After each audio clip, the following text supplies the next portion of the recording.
আল্লাহর হাবিব বললেন, মুস্তাদরাকে হাকিমের হাদিস, সিনতান লা তুরাদ্দান, দুই দোয়া আল্লাহ কখনো ফিরিয়ে দেন না। কয় দোয়া?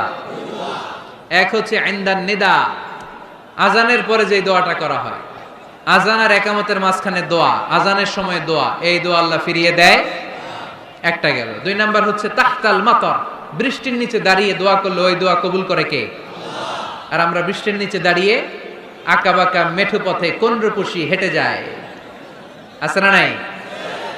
বৃষ্টি আসলে আমরা ভাবুক হয়ে যাই, দরজা জানলা বন্ধ করে দিয়ে অনেকে গান বাজনা ছেড়ে দেয়, হিন্দি গান লাগায় দেয়। তো জন্য বৃষ্টি নাজিল হলে আমরা যেন আল্লাহর কাছে দোয়া করি। বৃষ্টির সময় দোয়া করলে ওই দোয়াটা কবুল করে কে? এই কোরআনকে নাজিল করছে কে? নাজিল কি উপরের থেকে হয় না নিচ থেকে?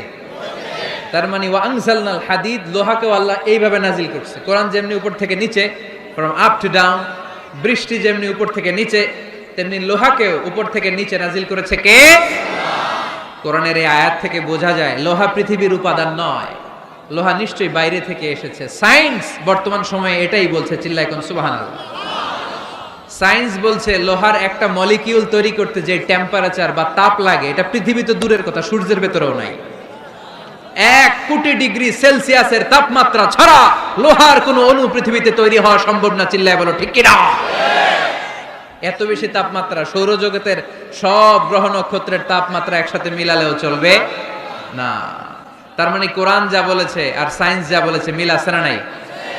এরপরে কোরআন পাহাড়ের ব্যাপারে বলেছে, ওয়াজআলনাল জিবালা আওতাদা, আমি পাহাড়গুলোরে পেরেকের মতো জমিনে ঢুকিয়ে দিয়েছি। সুবহানাল্লাহ। তাহলে পাহাড়কে আল্লাহ তাআলা পেরেকের সাথে তুলনা করলেন। কিসের সাথে? পেরেক চিনেন? কাঠের ভিতরে ঢুকে না, দেয়ালে ঢুকে। তাহলে আল্লাহ পাহাড়গুলোর বললেন পেরেক। আচ্ছা, পেরেক যখন আমরা কাঠের ভিতরে ঢুকাই, পুরো পেরেকটা কাঠের ভিতরে ঢুকে যায়, উপরে শুধু কি থাকে? মাথাটা থাকে, ঠিক কিনা? তার মানে আমরা যে পাহাড় দেখতে পাচ্ছি এটা পাহাড়ের মাথা। পুরো পেরেক যেমনি কাঠের ভিতরে, পুরো পাহাড়টা আছে মাটির ভিতরে। চিল্লায় পড়ি আল্লাহু আকবার।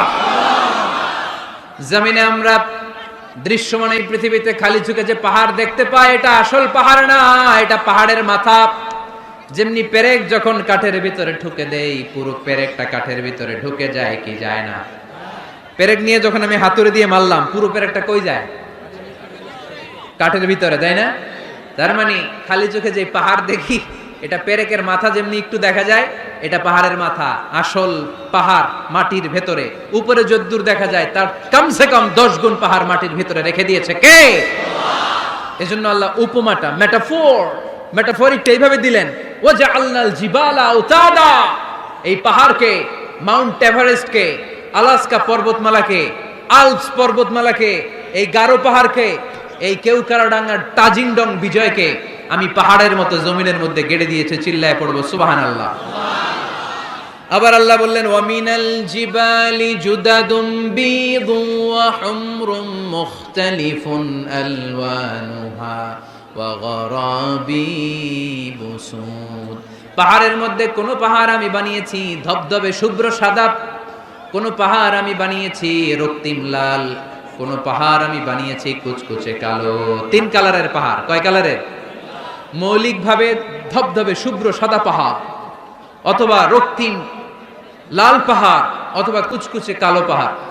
আপনি পৃথিবীর পাহাড়গুলো নিয়ে যদি গবেষণা করেন, বিভিন্ন রঙের পাহাড় আপনি দেখবেন। আমি তো পৃথিবীর অনেক জায়গায় পাহাড় দেখেছি। মিশরে আমি তুর পাহাড়ের চূড়ায় উঠেছি। ওখানে যেখানে মুসা আলাইহিস সালামের কাছে আল্লাহ নূরের তাজাল্লি দিয়ে ফোকাস করেছেন, পাহাড়টার নাম তুর পাহাড়। 2 বার আমি উঠেছি এটার চূড়ায়। উঠতে আমার অনেক কষ্ট হয়েছে। ওখানে উঠে ফজরের সালাত পড়ে আমি খেয়াল করে দেখলাম তুর পাহাড়ের আশেপাশের পাহাড়গুলো কোনোটা খয়েরি, কোনোটা কালো, কোনোটা লাল, কোনোটা ধূসর। আল্লাহু আকবার। এক এক পাহাড়কে এক এক রং দিয়ে তৈরি করলো কে? পৃথিবীতে চায়না নামে একটা দেশ আছে না? চায়না একটা শহর আছে গানজু। কি নাম? আজকে যে গুগল করবা, the গানজু city located in China, চায়নাতে অবস্থিত গানজু শহরে একটা পাহাড় আছে। এই পাহাড়ের নাম রেইনবো মাউন্টেন। কি নাম? মানে রংধনুর পাহাড়। রংধনুর কয় রং? সবাই কন, আরো জোরে। 7 রং না? আমরা ছোটবেলায় মুখস্থ করতাম, বেনিয়া, সহকলা, বেনিয়া সহ কলা, এই 7 রঙের পাহাড় ওখানে দেখা যায়। এক জায়গায় 7 রঙের পাহাড়। সুবহানাল্লাহ কইতে পারলেন না? মজা করে বানালো কে? সুনানে তিরমিজি আর মুস্তাদরাকে হাকিম, মুসনাদে আহমদ ইবনে হাম্বলের হাদিস। আল্লাহ যখন পৃথিবী বানালেন, এই পৃথিবীটা ঘোরার পাশাপাশি কাঁপাকাঁপি শুরু করে দিল। এই পৃথিবীর কাঁপাকাঁপি বন্ধ করার জন্য রব্বুল আলামিন পৃথিবীর মধ্যে পাহাড় গেড়ে দিলে। 7টা tectonic plate, 7 tectonic plates creates the mountain range on earth. 7টা টেকটনিক প্লেট আল্লাহ দিলেন। পৃথিবী সৃষ্টি করার পরে পৃথিবী কাঁপে, আল্লাহ পাথর দিয়ে পেরেক মারলেন, পৃথিবী আর কাঁপে না। সুবহানাল্লাহ করুন। ফেরেশতারা দেখে তো অবাক। ফেরেশতারা বলে, আল্লাহ পাহাড়ের এত শক্তি, পাহাড় গেড়ে দিলেন পৃথিবীতে, আর পৃথিবী কাঁপে না। হাল মিন খালকিকা আশাদ্দু মিনাল জিবাল, আল্লাহ আপনার সৃষ্টির মধ্যে পাহাড়ের চেয়ে শক্তিশালী কি কিছু আছে? আল্লাহ বললেন, নাআম, আছে। আল হাদিদ, লোহা। লোহা পাহাড়ের চেয়ে শক্তিশালী, কারণ লোহা পাহাড়ে মারলে পাহাড় ভেঙে যায়, ঠিক কিনা? ফেরেশতারা আরো অবাক, লোহা এত শক্তিশালী? হাল মিন খালকিকা আশাদ্দু মিনাল হাদিদ, আল্লাহ তাহলে লোহার চেয়ে শক্তিশালী মনে হয় কিছু নাই, আছে? আল্লাহ বললেন, নাআম, আছে। আন্নার, আগুন, কারণ আগুনের মধ্যে লোহা ফেলে দিলে লোহা গলে যায়, ঠিক কিনা? ফেরেশতারা তো আরো অবাক। ফেরেশতারা বলে, তাই নাকি? আগুন এত শক্তিশালী, তো হাল মিন খালকিকা আশাদ্দু মিনান নার, আল্লাহ আপনার সৃষ্টিতে আগুনের চেয়ে শক্তিশালী কিছু আছে? আল্লাহ বলে, আছে। আলমা, পানি, কারণ আগুনের মধ্যে পানি ঢাললে আগুন পাওয়া যায়। ফেরেশতারা তো এবার আরো অবাক, পানি এত শক্তিশালী? হাল মিন খালকিকা আশাদ্দু মিনাল মা, আপনার সৃষ্টিকুলের মধ্যে পানির চাইতে শক্তিশালী কি কিছু আছে? আল্লাহ বলে, আছে। সেটা আবার কি? আল্লাহ বলে, আর রিহ, বাতাস। বাতাস যখন সাগরের পানির মধ্যে উচ্ছ্বাস মারে, তখন এটা জলোচ্ছ্বাস হয়ে যায়, ঠিক কিনা? বাতাসের ধাক্কায় পানি জলোচ্ছ্বাস হয়ে এক জায়গা থেকে আরেক জায়গায় যায়। আল্লাহ বললেন, পানির চাইতেও শক্তিশালী সৃষ্টি আমার আছে, ওইটার নাম বাতাস। ফেরেশতারা অবাক হয়ে আবার জিজ্ঞেস করে, আল্লাহ আপনার সৃষ্টিকুলের মধ্যে বাতাসের চাইতেও শক্তিশালী কিছু আছে কিনা বলেন। আল্লাহ বললেন, আছে। বাতাসের চাইতেও শক্তিশালী হলো আমার আশরাফুল মাখলুকাত, মানুষ শক্তিশালী। ওই মানুষ, যে মানুষ গোপনে দান করে।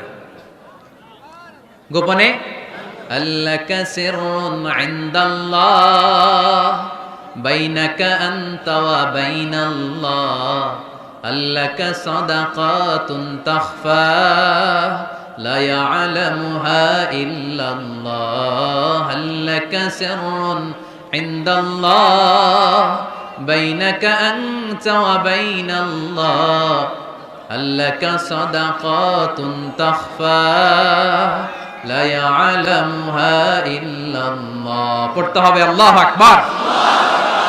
গোপন দান যিনি করে তিনি সবচাইতে শক্তিশালী, ঠিক কিনা? নাকি অমুক ভাই বিশিষ্ট সমাজ সেবক 2 লক্ষ টাকা, বলেন মারহাবা, এইভাবে দান করবেন? মারহাবা করলেও আসি, না কইলেও আসি, ঠিক কিনা? মারহাবা যদি বলে দেন, সমস্যা নাই। মারহাবা না বললেও দিবেন। তাহলে খুশি কে? বেশি খুশি হয় যখন লুকায় লুকায় দেন, নাম না জানায় দেন। ওই দান আল্লাহ এমন ভাবে কবুল করে, ওই দানের কারণে 7 শ্রেণীর ব্যক্তিকে আল্লাহ আরশের নিচে ছায়া দিবে, যেদিন কোনো ছায়া পাওয়া যাবে না, ওই দিন ওই ব্যক্তিকে আল্লাহ টেনে আরশের ছায়ার নিচে বসিয়ে দিবে। তাহলে কোরআন পাহাড়ের কথা যা বলেছে, বিজ্ঞানে ওই কথা আছে না নাই? এরপর কোরআন বলেছে, আলাম তারা আন্নাল্লাহ ইউসজি সাহাবান সুম্মা ইউআল্লিফু বাইনাহু সুম্মা ইয়াজআলুহু রুকামান ফাতারাল ওয়াদকা ইয়াখরুজু মিন খিলালিহি, আল্লাহ সাগরের পানিগুলোরে তারায় তারায় মেঘ বানায়, আকাশে নেয়, বৃষ্টি নাজিল করে। এটাকে বলে, সায়েন্স এটার নাম দিয়েছে ওয়াটার সাইকেল বা হাইড্রোলজিক্যাল সাইকেল। এটাই আল্লাহ কোরআনে এইভাবে বলেছে, আলাম তারা আন্নাল্লাহ ইউসজি সাহাবা, তোমরা কি দেখো না সূর্যের তাপে বাষ্প হয়ে, গ্যাস হয়ে পানিগুলো উপরে ওঠে। যারা বিমান দিয়ে ফ্লাই করেন, তারা বিমানের জানলার পাশে সিট পেলে দেখেন নাই কিভাবে মেঘমালাগুলো বিমানের সাথে খেলা করে? এগুলো তৈরি করছে কে? তার মানে কোরআন যা বললো বিজ্ঞান তাই বলে। সানশাইন, সূর্যের প্রখর তাপে পানিগুলো বাষ্প হয়ে উপরে যায়, ঘনীভূত হয়, কন্ডেনসেশন, কন্ডেন্সড হয়, ঘনীভূত হয়, মেঘমালা হয়। ওই মেঘ থেকে ঝিরি ঝিরি ঝিরি ঝিরি বৃষ্টি নাজিল করে কে? আমাদের ফসল খেতে গরু যদি খাইতে আসে, আমরা তারাই না? আল্লাহ কয় তুই তোর ফসল ক্ষেত বাঁচানোর জন্য গরু তারাস, আমি তো আকাশে মেঘ তারাই। তোর এখান থেকে যে ফসল আসে, এখানে ফসল উৎপাদনের জন্য পরিশ্রম তুই একা করস নাই, আমারও পরিশ্রম আছে। আর বিজ্ঞান যা বলেছে মিল আছে না নাই? আকাশে মেঘমালা দেখলে বিষ্ণু ইসা ইসলাম ভয় পেয়ে যেতেন, দোয়া পড়তেন, আল্লাহুম্মা সাইয়্যিবান নাফিআ, আল্লাহ উপকারী বৃষ্টি দেন। বৃষ্টি দেখলে, মেঘ দেখলে আল্লাহ রাসূল পেরেশান, একবার ঘরের ভিতরে আরেকবার বাইরে, একবার ভিতরে আরেকবার বাইরে। আম্মা জান বলতেন, ইয়া রাসূলুল্লাহ, আকাশে মেঘ দেখলে আপনি পেরেশান হন কেন? আল্লাহ রাসূল কেঁদে কেঁদে বলতেন, আয়েশা আমি জানি না এই বৃষ্টি আর তুফান থেকে মদিনায় সজীব শ্যামল ঘাস লতা পাতা জন্মাবে, নাকি এর মধ্যে থেকে বজ্রপাত এসে আমাদের পাপের কারণে আল্লাহ মদিনাটারে জ্বালিয়ে দিবে, আমি জানি না। আমরাও যে আকাশে মেঘমালা দেখি, আমরা কি জানি এটা কি রহমতের মেঘ না আযাবের মেঘ? জানি আমরা। তারপরও বৃষ্টি আসলে আমাদের গান আছে না নাই? বৃষ্টি আসলে দেখবেন গান লাগায় দেয়, বৃষ্টি পরে টাপুর টুপুর, ওই কয় পায়ে দিয়ে সোনার নুপুর, সব মুখস্থ, এগুলো করা যাবে না। বৃষ্টি দেখলে দোয়া পড়তে হবে, আল্লাহুম্মা সাইয়্যিবান নাফিআ, আল্লাহুম্মা আসকিনা গাইসান মুগীসান মারিআন মারিআন নাফিআন গায়রা দার আজিলান গায়রা আজিল।